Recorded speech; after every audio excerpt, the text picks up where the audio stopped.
Hello and welcome to Hyper Talking and my new stream where I screwed up and I pressed the end stream button by mistake. I was not thinking on the first one, so hopefully you've joined me on my new URL for the new stream.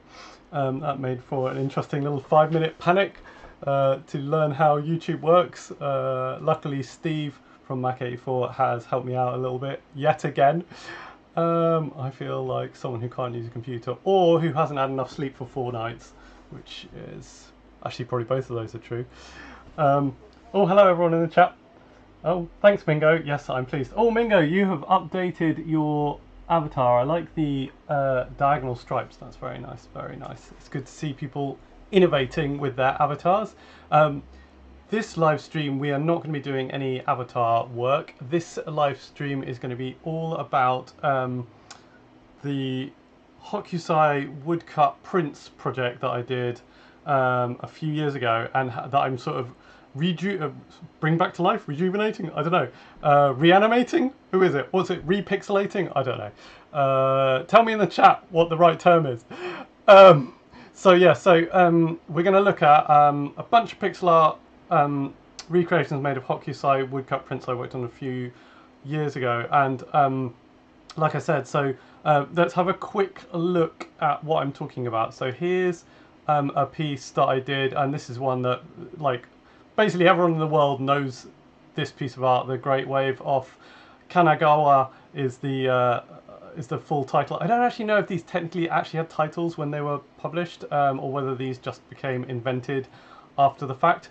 But anyway, that is a piece I did in 2018, and you can see typically like what the style I've gone for there of sort of trying to make it fit the Mac screen and the original Mac aesthetics, only black and white, and I've done all in Super Paint, and I've done it on a couple of my different computers. Most of the time I've done them on my Quadra 700, which is what I'm going to be doing, what I'm running today, and I'll show you some of the other pieces on it as well. And I've also done it on a PowerBook 100, and we'll talk about that a little bit later. So today we're going to do a bunch of things. So I'll for anyone who doesn't know who Hokusai was, I'm going to give you a really quick bio, a quick rundown of who he was.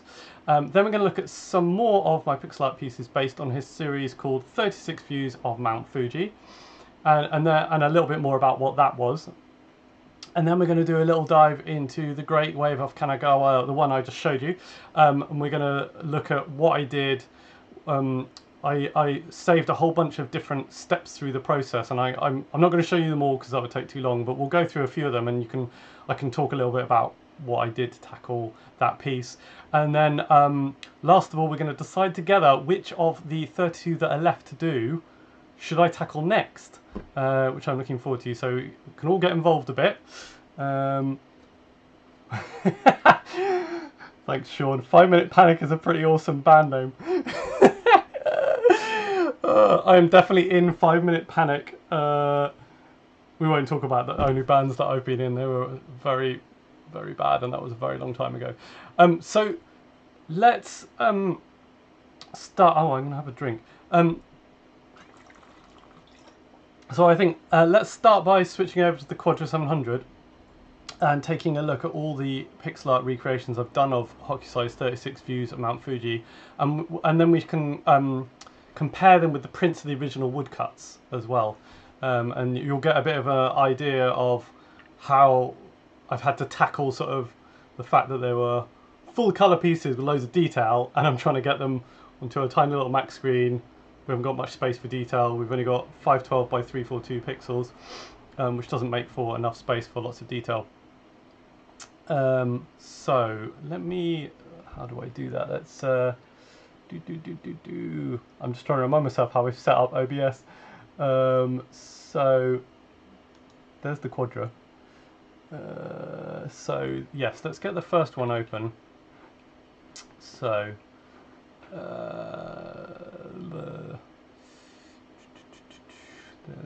here's the final piece. So wait for Super Paint 3.5 to start up. Let's have a go. Let's see where this one goes. So, and it's the power of a PowerPC 601 processor at 50 megahertz is really helping us speed along today. Right, so here we go. Here's here's the Great Wave of Kanagawa, and then so let's have a quick look at the kind of source material this is based on. So hopefully it's on the right. That is the wrong one. It's this one. Here we go. So yeah, so it's based off this piece. So as you can see, we've lost a bit of the detail. We've got no colour left. So just to talk a little bit more about what these were like. I mean, Hokusai basically created this series when he was in his 70s, and it took him a few years to do the 36 views. And it was basically this wasn't actually well, we'll get actually. I'm getting ahead of myself. Basically, this is the equivalent of going to IKEA and buying some like generic art for your wall. Like everyone in Japan at the time had these, and we're talking like late 19th century, and everyone had them on their wall. All different ones, all different views. This is the most popular piece in the West. Like everyone knows this, but I'll show you the piece that was most popular at the time, and it was most certainly not the Great Wave. But yeah, you can see here what I've done in terms of like, actually, well, we're going to talk about this piece a bit later, but you can see firstly like the whole point of these is 36 views of Mount Fuji. So Mount Fuji isn't always super obvious in all these pieces, and this one, Mount Fuji is almost like hidden in the background, almost like it's another wave, there in the center, and you can see the 3 fishing boats of absolutely terrified fishermen in the middle of this massive wave. So let's get back to the quadra and let's have another look at a different piece. Fuji 2. There we go.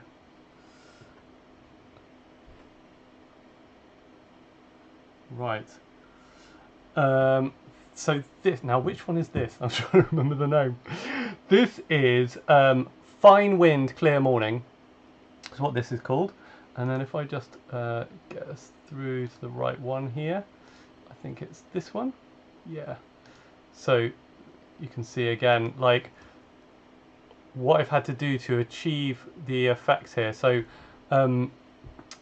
we've got a nice red mountain, green forest at the bottom, and a nice blue sky with some little fluffy clouds floating around. And obviously this is where Mount Fuji is really dominating the piece. And then here you can see that I basically chose a kind of off-the-shelf pattern background, you know, regular dots. But then what I've done to create the cloud effect is just basically erase the dots around. And then again for the mountain itself, it's just a standard off-the-shelf pattern, but then what I've done to kind of get the effect of the trees is just little random bits of black in there to pull out that sort of effect. And again, like over here, sort of, I'll use the selection tool. Over here I've sort of I think I used the spray paint or airbrush to kind of bring in another pattern to change it. And again, up here you can see as well, like if we zoom in here, you can see it goes from like this sort of slightly open pattern here to a real crosshatch pattern up here. And then again, like I've just erased out these bits, and if we look back at the source material, you can see it's sort of gradated darker as it gets to the top of Mount Fuji. So that's what I've done here. There isn't a huge amount of subtlety you can achieve in black and white pixel art, but it really is, it's all about like handling that sort of dithering. And of course you're doing it by hand, you don't have a nice Bill Atkinson algorithm to do it all for you. So that is Fine Wind, Clear Morning. So let's close that up and look at the next one. And I would say this one is actually, I think this was the second one I ever did. I think the Great Wave was the third one I actually did, and that took a really long time for obvious reasons. It's a lot more complicated, and that one I just showed you is much simpler. So let's look at the third one along. Here we go. Right, so this is Thunderstorm Beneath the Summit, and let's get the right one up in the slideshow again. So here's that, and what I think is most fun about this one is has got to be these fun clouds around the mountain top, and then and if we switch to, here we go.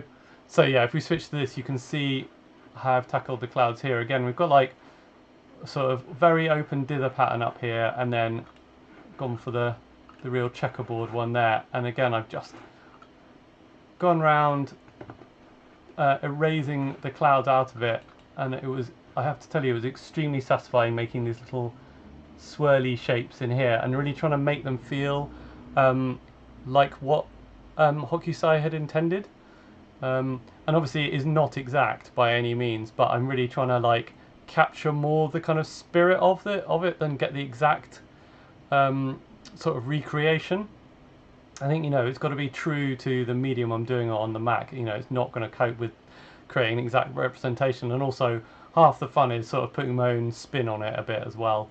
And again, here you can see to create that feeling of texture in the mountain, I've used all sorts of different patterns where I basically layered brushes, and then cut it away, erasing again to get it. And then we've got the thunderstorm down here, this lightning bolt, which is obviously pretty sort of conceptual. It's not, I mean, it doesn't really look like anything like lightning at all, does it?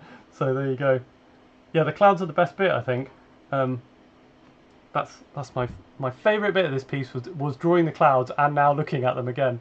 And then so that is what was that again? That was Fine Wind, Clear Morning. So that's the third of the 4 pieces we're going to look at today that I did. And then let's look at number 4. I think it's this version. So here we go. So this is under the Manon Bridge at Fukagawa. Let me get up the right piece on the other screen. So here's the original print. And this took quite a long time to do. I think I would guess about 15 hours. So, I mean, this was really fun to do. And oh, whoops, wrong thing. I actually did, I actually drew loads of this on a PowerBook 100 because I was going on holiday, and I was like, well, you know, going on holiday with a bunch of folks, why not take the PowerBook along and do a bit of my pixel art, because I was right in the middle of doing loads of these at the time and I really wanted to power through them. Of course, I only got to number 4 out of 36, but this one was tons of fun. And so I started on my PowerBook and finished it on the Quadro when I got back. Yeah, let's take a look at the original piece again. So you've got this really nice curving bridge. We've got Mount Fuji underneath the bridge and background, sort of framed by the bridge. And then we've got all these fishing boats. We've got one right in the foreground, and then there's one under the bridge, and then they're going off into the distance. And there's some sort of, I think, temple right in the center, right in the distance. And then at the front on the right, we've got a bunch of rocks, and there's somebody, I can't tell if it's a man or a woman, somebody having a little fish off one of the rocks as well. And what I really like about doing these pieces is that you end up kind of staring at Hokusai's prints so intently. You're sort of, okay, is that a pattern in the rock? Is that a hedge? Is that some bamboo growing? Is that a tree? Is that a house?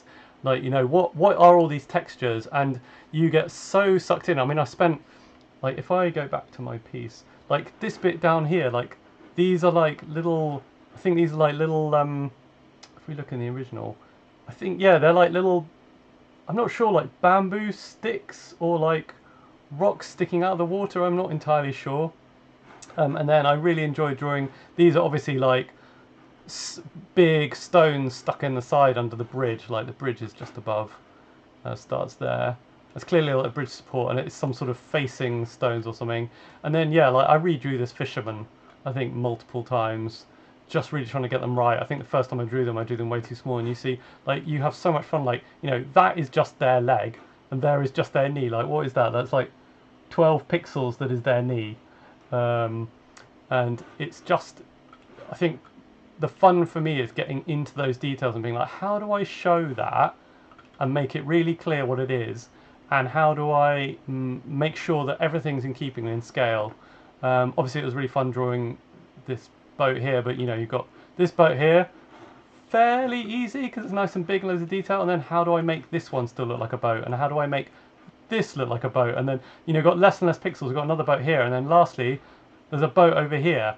And I'm trying to make all of them look like boats and really get that feeling across of like the original piece of art, and trying to preserve the sense of it as much as I possibly can. Yeah,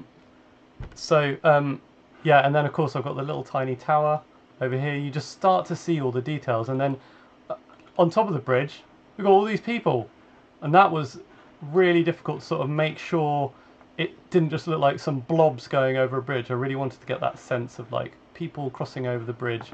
And I think the most fun things I did was, you see we've got this parasol up here, and then just enough detail so I could get these people's eyes, you can see their faces, and they're looking over the bridge down at the fishing boat below. Oops. And then of course there's like bamboo over here, and there's a house there, and houses down here as well. The perspective in this picture is quite odd and very forced, but actually if you look in the oh yeah, you couldn't see anything of what I was just showing you. I think I was on the wrong screen. Yeah, these people up here, there we go, looking down on the bridge. Sorry, I was looking at the screen and just chatting away to myself. Yeah, and then there's the parasol up here. I'm just trying to get all that detail in, and the little tower down here. And then, I mean, it took me ages to get Fuji feeling right as well. I think I redrew that like 3 or 4 times to get the sense of it right. And then what else was fun to do? Yeah, this bamboo down here, and then trying to just the perspective in this picture is so weird. I mean, these houses are going down like this, like that, and the kind of, it looks like the vanishing point's here, but it sort of feels like it should be up here. So that was a bit odd to do. But yeah, I really enjoyed doing that one a lot. So those are the 4 pieces I've managed so far. Very quickly, let's do a really quick history lesson to who Hokusai was, right? Because we've all heard about the Great Wave, and we've all heard it's Hokusai's Great Wave, but here I'm going to do the 30-second Wikipedia version. So Katsushika Hokusai lived from 1760 to 1849, so he lived to a pretty ripe old age, to the end of his 80s, like 88, I think that is, 89, don't know. And he was a Japanese artist. He was a ukiyo-e painter and printmaker of the Edo period. So basically, I think I explained this on my last live stream, ukiyo-e is basically a period in Japanese culture. Well, it means floating worlds, and it's from this Edo period where basically there were loads of aristocracy and other sort of wealthy people, basically people who didn't have any responsibilities, and they just spent all day drinking and taking drugs and all sorts of other, you know, lovely vices that are enjoyable, and generally behaving like the real world didn't exist. And they were people of leisure, and they were the people who bought these kind of pieces by Hokusai. And I should be clear, these are woodcut prints, right? There's no original piece. So literally Hokusai he would draw on a piece of paper, and then he, or maybe someone else, would actually take a piece of wood, use the drawing as a template to carve out the wood. That's why it's called a woodcut print. And then you've got this piece of wood with the woodcut in it, and then you use that like a printing block to then print off hundreds or thousands of versions of it. And what you do is you actually take each wood block, you put colours on it, so again, like the woodcut doesn't intrinsically have colours to it. It's whatever the illustrator who's putting those colours onto decides what they want to do. So they can make the mountain red or blue or pink or whatever they wanted to do. And then they would then run off, you know, a whole bunch of those and then sell them as prints. Like I said, it's just like going into IKEA, like everyone gets the same one, although in this case, like, because it's still somewhat artisanal, you do get something unique. Like a human has actually put that together, printed it, like put the ink on and all that kind of thing. And he created these views, his 36 views of Mount Fuji. There's actually a follow-up 10 set as well. But he was totally bonkers. He was super prolific. He created over like 30,000 different illustrations and paintings and drawings during his lifetime. He was super obsessive, and he was basically one of those people who was never happy with the last thing they'd done and always thinking about the next thing. And in fact, even his last few pieces in his late 80s, he was just like, I mean, they were probably his masterpieces, but he was still like trying to get things right. Still wasn't super happy with what he was doing. So yeah, super interesting guy, a bit bonkers. I think he had a daughter who kind of took over in some ways, his picked up the sort of mantle, and she went on and did a whole bunch of pieces which are known about. But then I think she sort of just disappeared in her mid-30s, and no one's really sure whether she just died or, you know, became sort of destitute or what happened. I'm probably completely misquoting because it's ages since I read one of his biographies properly. So let's have a quick look at what really goes into building up one of these pieces. I thought we could go through some of the stages of the Great Wave, and unfortunately the first one of this is quite like, I think I'm quite far in. Let's see. I can't remember. Oh no, I'm not. Just let me let the old cat out. This is becoming a tradition for the live stream. She needs to go and get a little drink. So oh, hi Francis. Did you do all this on a 128K Mac? I'm not sure that Hokusai had one of those, although it was, I mean, that's making me think of something that I really want to share, but maybe not today. So here's the kind of first one. You can see how like rough this is. Like I said last week when I was doing the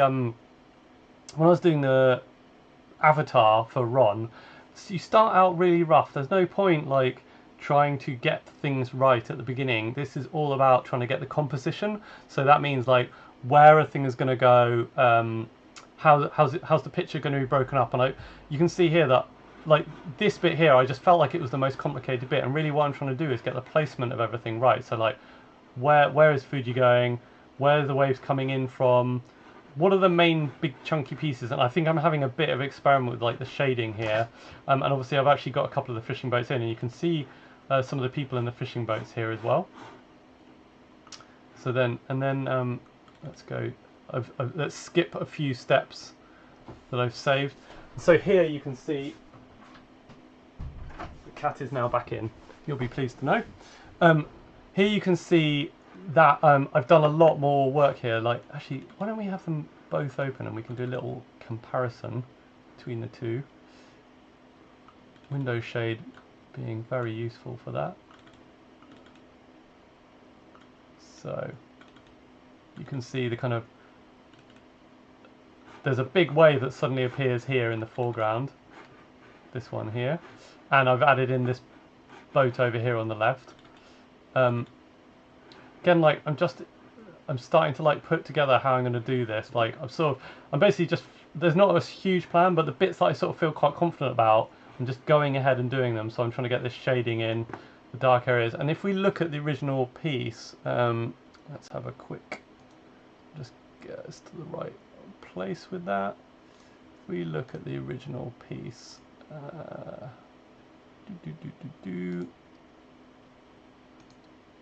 you can see that there's this really, it's not obvious at first, but what you can see is these really dark stripes in the wave that are really giving it a sense of movement. We've got dark and light pieces. So there's actually only probably four colours in the wave. You've got the white of the sort of foam of the top and where it's really moving, and then we've got light blue sort of shading in that, and then under the wave where it's where you're sort of really getting that sense of it being the deep ocean, you've got these sort of medium blue and really dark navy blue stripes that are going in there, and I've really tried to capture that in what I've done there, and I'm starting to experiment with what the right shades are there, and I actually decided just to go straight for black with the dark navy. It's going really, really, really bold. And I think, has Fuji moved already? No, Fuji hasn't moved yet. I think I'll move it around a bit. So let's open up the next step. So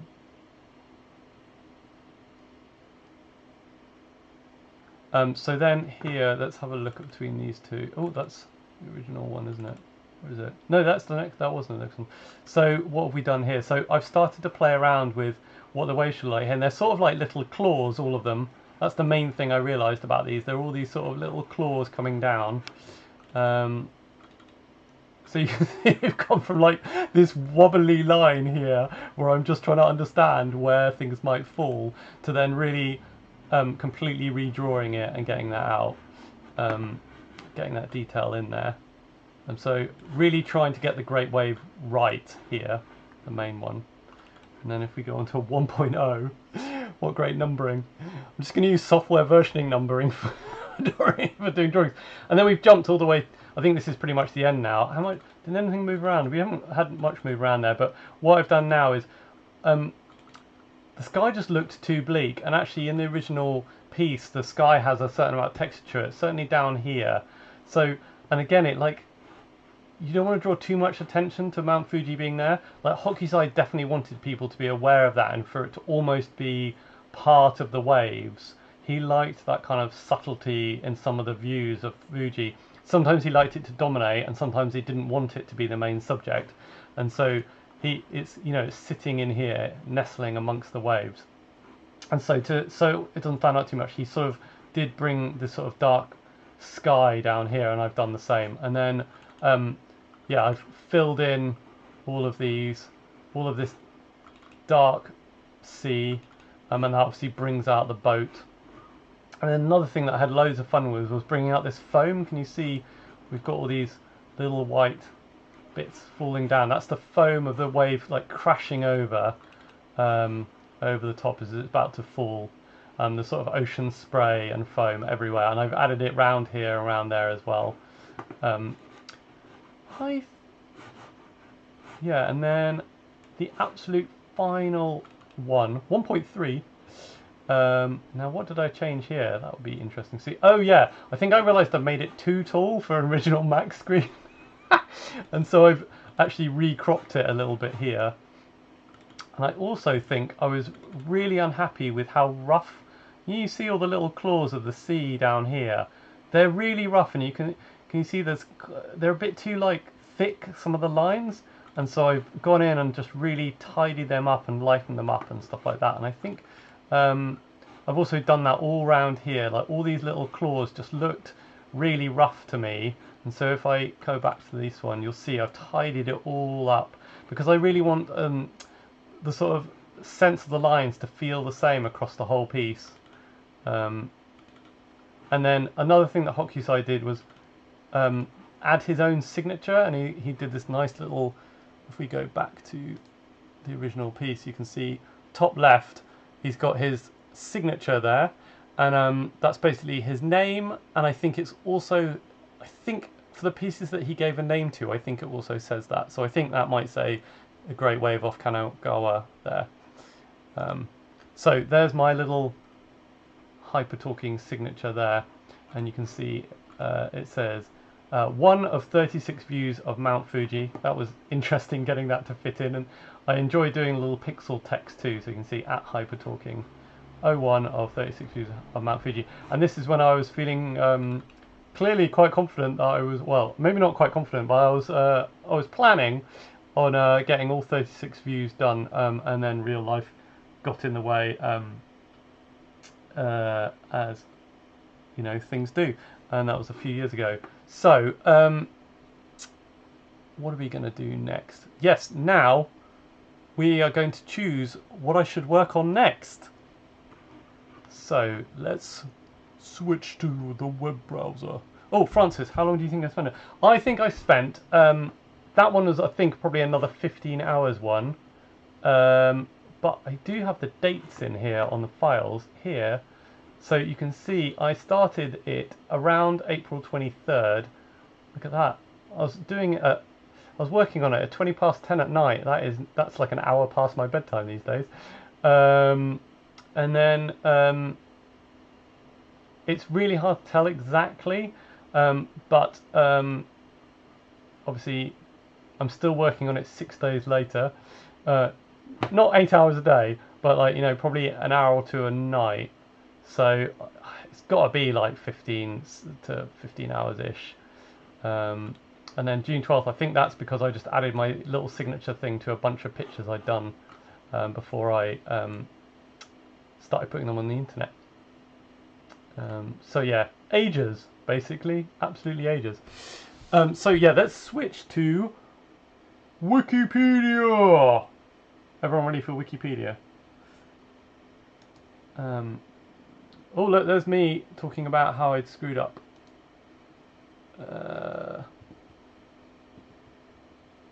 There we go. Right.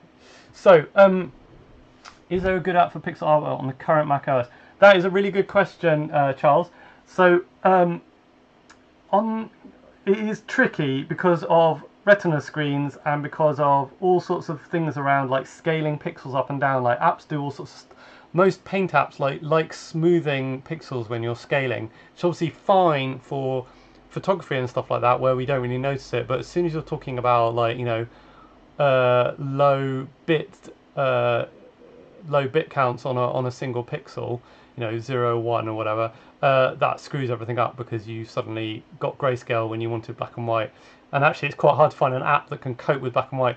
There is an app that I have used called, let me check, I think it's called Pixen.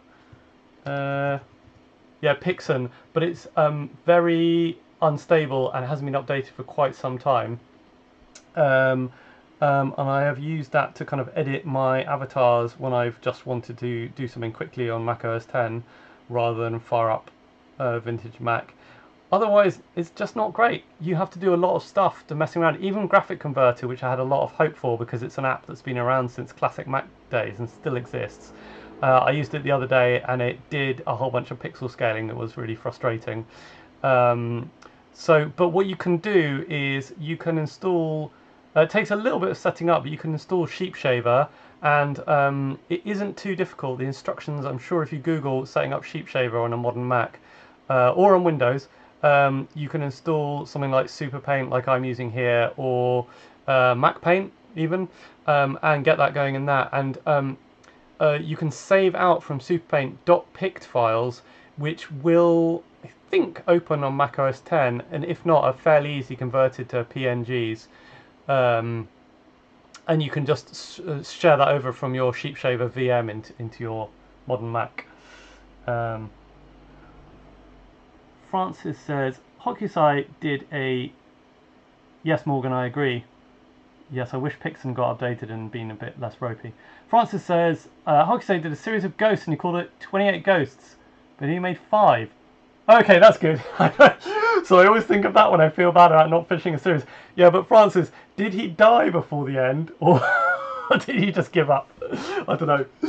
But thank you, that is encouraging, because I've got 5 into 36.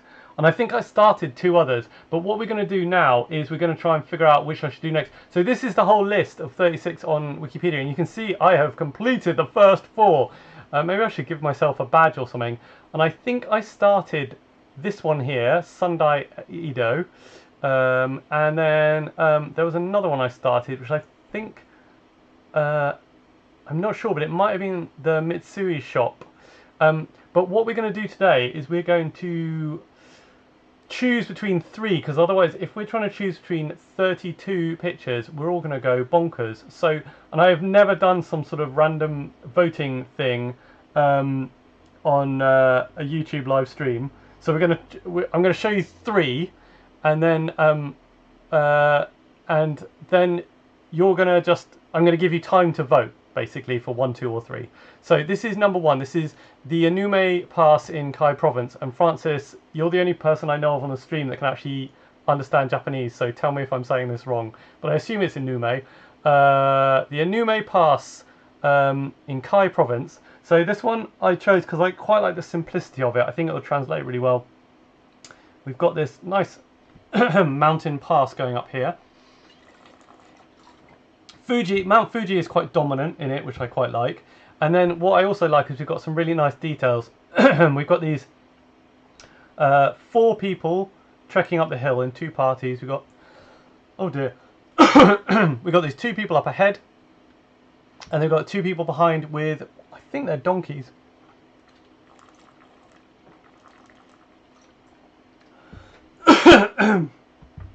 The hay fever is getting me. And then we've got a bunch of trees in the middle. And the other the other thing that's really nice is all these kind of this cloud cover are there, which I think would be fun to try and do. Hopefully I won't lose my voice. And then second, number 2. My voice is completely changed, sorry. This is, I'm not sure the exact name for this piece, but I found somewhere calling it the Fuji View Field, which sounds very odd, in Owari province. And this chap, I think he's making a sort of bath, maybe? Or it's definitely some sort of really big barrel, but why would you need a barrel this big? Like a hot tub, maybe. Do you reckon it's a hot tub?